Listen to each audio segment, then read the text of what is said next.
May isang matanda na nagtitinda ng mangga. Maya-maya ay may lumapit na babae at nagtanong, "Manong, magkano ang isang mangga?"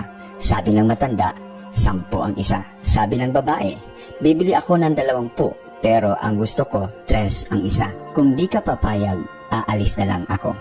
Sumagot ng matanda, "Sige ma'am, bilihin nyo na lang po sa presyong gusto ninyo. Wala pa akong benta sa araw na to." At bumili nga ang babae. Pagkatapos niyang bumili, pumasok ang babae sa sikat na restaurant sa syudad para bumili naman ng kanyang pagkain. At ang tanong niya, "Magkano ang pagkain nyo?" Sumagot ang cashier, 450 lahat ma'am. Nagbayad ang babae ng 500. Sabay-sabi, "Sa'yo na ang sukli."